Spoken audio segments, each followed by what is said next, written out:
Finally पास दाखवून आम्ही चाललोय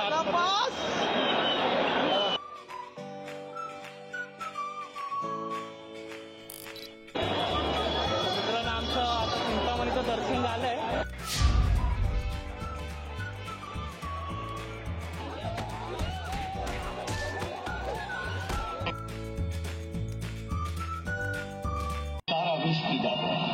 इसीलिए वह नीलकंठ महादेव समुद्र मंथन से एक एक करके. हॅलो मित्रांनो, गणपती बाप्पा मोरया. आणि आज खूप खास व्हिडिओ आहे हा, कारण हा आजचा माझा फर्स्ट ब्लॉग आहे आणि मी आज तब्बल 10 वर्षांनी इकडे आलोय. आणि आज मी व्हिडिओ काढणार आहे आणि तुम्हाला दाखवणार आहे की इकडे मुंबईमधलं कसं मंडळ असतं. आता मी रात्रीच्या वेळेला आलोय, 12 वाजलेत ऑलमोस्ट. तर मी तुम्हाला दाखवतो इकडे मुंबईमध्ये कसं मंडळ आहे आणि त्याचं रात्री कसं मंडप असतं, त्याचं डेकोरेशन कसं, लाईट वगैरे सगळं, आणि मुंबईची नाईट लाईफ पण तुम्हाला बघायला मिळेल. तर माझा फर्स्ट ब्लॉगला चांगला सपोर्ट करा. आणि माझ्यासोबत माझे मित्र पण आहेत, मित्र पण आहे, तर खूप मजा येईल. आज खूप गर्दी पण आहे बघा, पूर्ण आहे ना, खूप गर्दी आहे. मला मी व्हिडिओमध्ये पूर्ण दाखवतो, आपलं सगळं दाखवणार आहे. तर लालबागच्या गणपतीलाच मी आलोय. जर लालबागमध्ये गर्दी असेल तर मग आम्ही दुसरीकडे पण जाणार आहे. तर व्हिडिओला शेवटपर्यंत बघा. आता बघा इकडे आलोय मी, तर खूप गर्दी आहे. तुम्हाला बघा माझ्या मागे जाणं खूप गर्दी दिसेल. त्यात मी लालबागच्या समोरच आहे बघा, एक्झॅक्ट. खूप गर्दी आहे इकडे. आता बघायला लागेल आम्हाला लाईन कुठे कुठे आहे.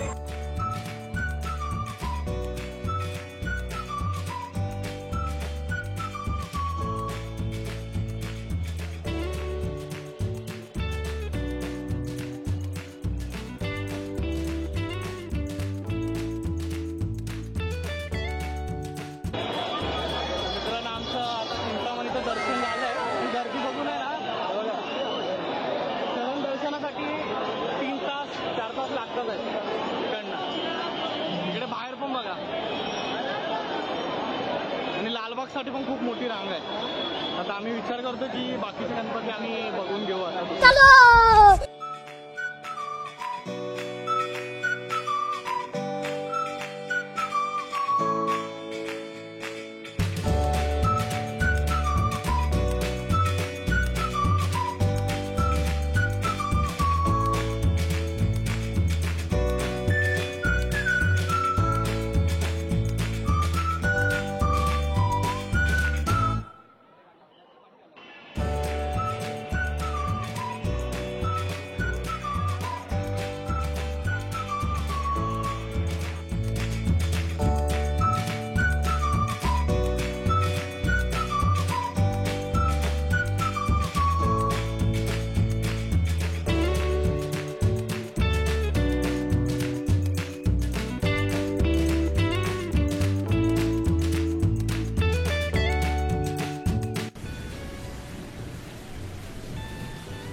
A few moments later.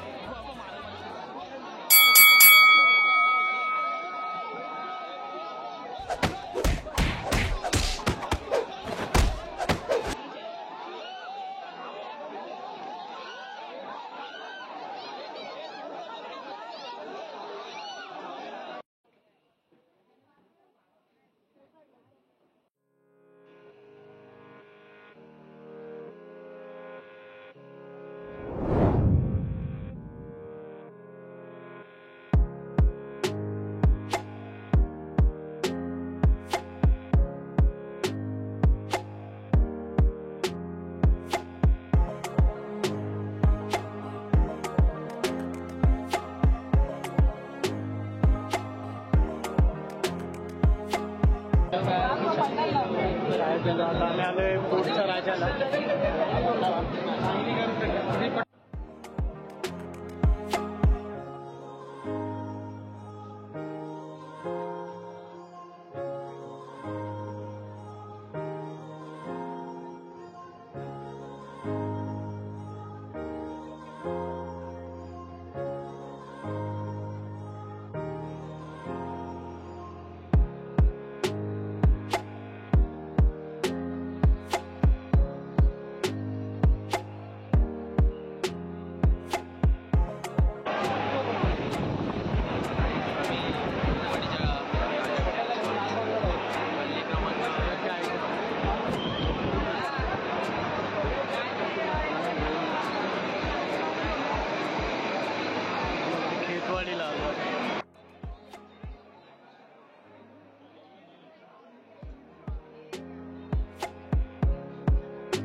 सुस्वागतम सुस्वागतम सुस्वागतम. खेतवाड़ीचा महाराजा, खेतवाड़ी दूसरी क्रॉसिंग सार्वजनिक गणेशोत्सव मंडल आए हुए सभी गणेश भक्तों का स्वागत करता है. इस साल मंडल 70वां गणेशोत्सव मना रहा है. 1980 में मंडल ने 25 पैसे के सिक्के के ऊपर 25 फुट ऊंची गणेश जी की मूर्ति बनाकर खेतवाड़ी को प्रसिद्धि दिलाई. इस बार का हमारा विषय है देव और दानव द्वारा किया हुआ समुद्र मंथन. देव और दानव के युद्ध के दौरान दुर्वासा ऋषि के श्राप के कारण सभी देवता अपनी शक्तियां खो चुके थे. दूसरी ओर दानव गुरु शुक्राचार्य अपनी संजीवनी विद्या से दानव को पुनः जीवित करके शक्तिशाली बना रहे हैं. इस तरह दानव का साम्राज्य बढ़ता देख सारे देव भगवान विष्णु की शरण में आकर उनसे मदद मांगते हैं. हमें संजीवनी मंत्र से बचाइए प्रभु, हमारी सहायता कीजिए. संजीवनी मंत्र का केवल एक उत्तर है, अमृत. अमृत अमृत अमृत वो है जो पीने वाले को अमर बना देता है. मृत्यु उसे छू नहीं सकती. परंतु हे लक्ष्मी नारायण, अमृत हमें कहां मिलेगा, कैसे मिलेगा? देवेंद्र, अमृत आपको समुद्र से मिलेगा, सागर का मंथन करने से मिलेगा. अमृत पाने के लालच में दानव भी समुद्र मंथन के लिए तैयार हो जाते हैं. एक और देव और दूसरी ओर दानव, बीच में विशाल मंदार पर्वत और उसे लपेटे हुए नागराज वासुकी. और इस मंथन से सबसे पहला रत्न निकलता है, वो है हलाहल विष, जो सारी सृष्टि को नाश करने के लिए पर्याप्त है. इसे रोकने के लिए भगवान महादेव वहां प्रकट होते हैं और वे सारा विष पी जाते हैं. इसीलिए वो नीलकंठ महादेव कहते हैं. समुद्र मंथन से एक एक करके 13 कुछ रत्न निकले और 14वां रत्न था अमृत. स्वयं धन्वंतरी अमृत कलश लेकर समुद्र से प्रकट होते हैं. लेकिन जैसे ही अमृत प्रकट हुआ, शक्तिशाली दानवों ने छल से अमृत कलश छीन लिया. तभी भगवान विष्णु ने एक सुंदर रूप मोहिनी अवतार धारण किया और अपनी चतुराई से अमृत दानवों को न देकर देवताओं को पिला दिया. इस प्रकार देवता अमर हो गए और सृष्टि की रक्षा हो गई. और हाँ, इस खेतवाड़ी सा महाराजा की एक विशिष्ट बात बतानी तो रह ही गई. इस छोटी सी गली के प्रवेश द्वार पर देखा होगा 360 डिग्री घूमने वाला पहला गणपति. गली छोटी होने की वजह से हम यहाँ तो घुमा नहीं सकते, पर आगमन के वक्त इस 25 फुट के गणपति की मूर्ति को 360 डिग्री घुमाकर इस छोटी सी गली के अंदर यहाँ स्टेज तक कैसे लाए, इसका वीडियो हम बताते हैं. बोलो गणपति बाप्पा मोरया, मंगल मूर्ति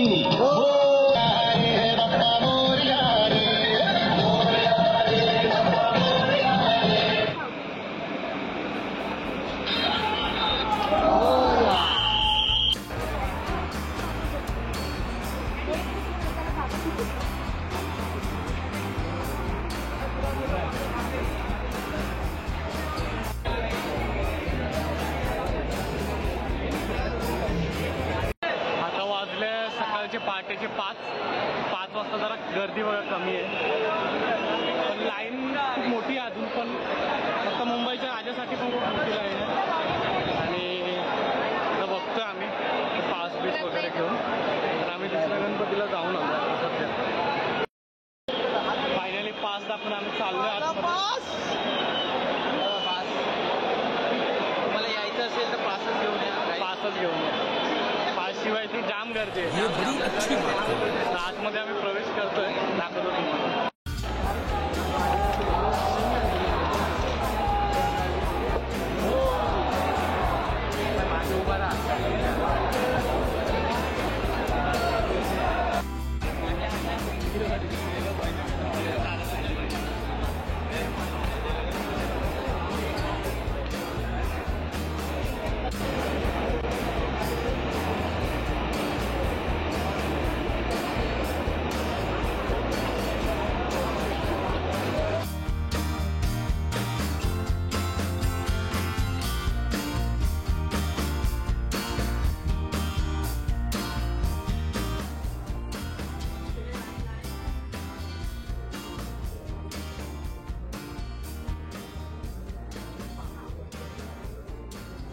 तर अशा प्रकारे मित्रांनो आम्ही मुंबईचा पहिला गणपती शेवटी पाहून या व्हिडिओची ही एंड केलेली आहे. तर अशाच भन्नाट आणि मजेदार व्हिडिओसाठी आणि व्लॉगसाठी मला सबस्क्राईब करा आणि इंस्टाग्रामवर फॉलो करायला विसरू नका. तर भेटूया आपण नेक्स्ट व्हिडिओमध्ये.